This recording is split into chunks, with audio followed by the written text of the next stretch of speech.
and gentlemen, step right up if you dare. Welcome to the abandoned circus, where laughter still echoes, but the joy has long since turned to dread. Error en la Beneath the alley. tattered canvas of forgotten tents, under the cold glow of a moon that never sets, the ghosts of this forsaken carnival linger. They wait, they watch, and they hunger for an audience. These are 5 true terrors from the shadows of the Big Top. Stories of ghostly clowns, haunted rides, and cursed performers who never left the ring. So, sit tight, hold your breath, and don't look behind you, because the circus is calling. First, let me take you to a small town where the air still smells of popcorn and decay.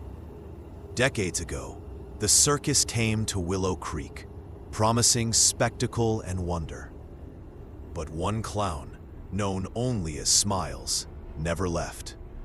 Locals say his painted grin still watches from the shadows of the abandoned fairgrounds. At night, when the wind howls through the rusted gates, you can hear his laughter, a low, guttural chuckle that crawls up your spine.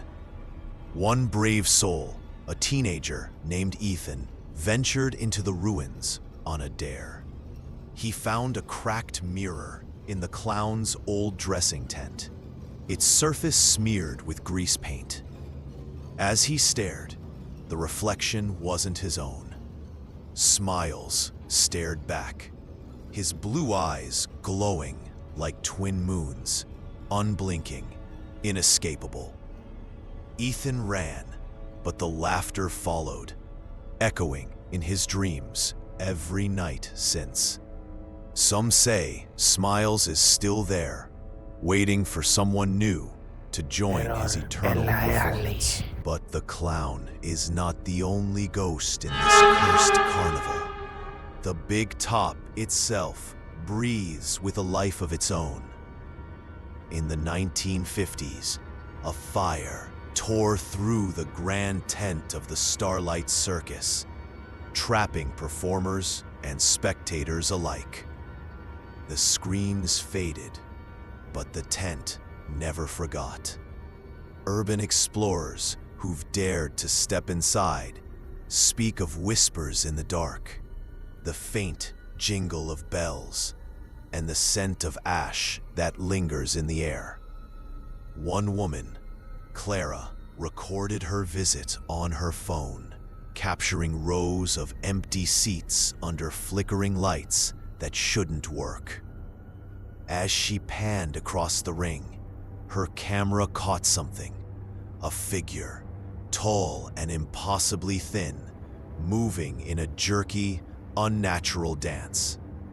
When she played the footage back, the figure was gone. But her screams filled the audio, screams she swears she never made. The Big Top doesn't just haunt, it hungers, drawing in those foolish enough to cross its threshold. And then there's the carousel, its painted horses frozen in mid-gallop, their eyes seeming to follow you. The cursed carousel, they call it, built by a craftsman who vanished after its first ride. In the 1920s, children laughed as they spun on its platform, but the music, it never stopped.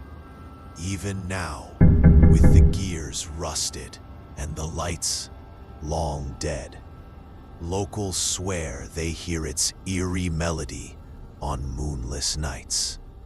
A paranormal investigator named Sarah set up cameras around the carousel, hoping to catch evidence of the supernatural.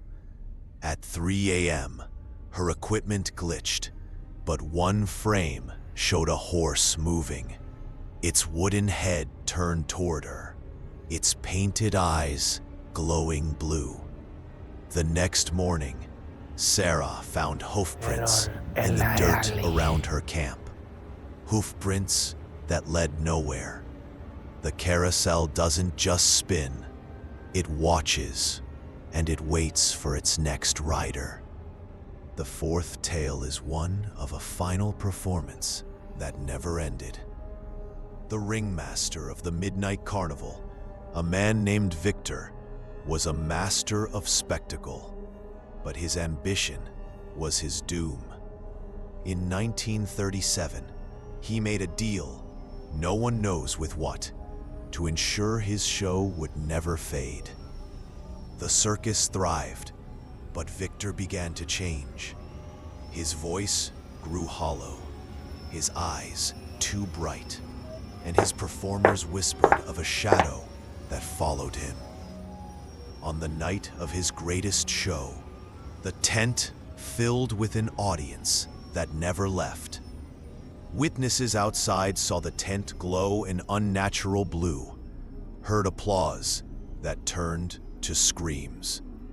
When dawn broke, the tent was empty, but Victor's voice still echoes, calling for one more act. Trespassers who've wandered too close say they feel hands pushing them toward the ring, urging them to take the stage. Victor's performance is eternal, and he's always looking for new talent. Finally, we come to the circus's curse itself, a darkness that binds these stories together. Long before the tents were raised, the land was said to be cursed, a place where joy turned sour and light turned cold. Every circus that set up on that ground met tragedy.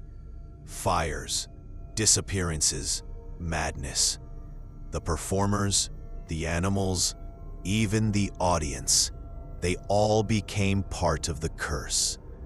Some say it's the land itself, whispering promises of doom to those who listen too closely. Others believe it's the laughter, the echoes of 1,000 shows, trapped forever in the air. Whatever it is, the circus never truly leaves. If you stand in the ruins at midnight, you might hear it, the faint calliope, the distant roar of a crowd, the soft chuckle of something not quite human. And if you stay too long, you might find yourself part of the show. So, there you have it, the abandoned circus, where the lights are dim, but the shadows are alive. These stories aren't just tales, they're warnings. The circus doesn't want to be forgotten, and it doesn't let go of those who wander too close. Next time you pass a rusted gate or a faded poster flapping in the wind, ask yourself, do you hear the laughter? Because if you do, it's already too late.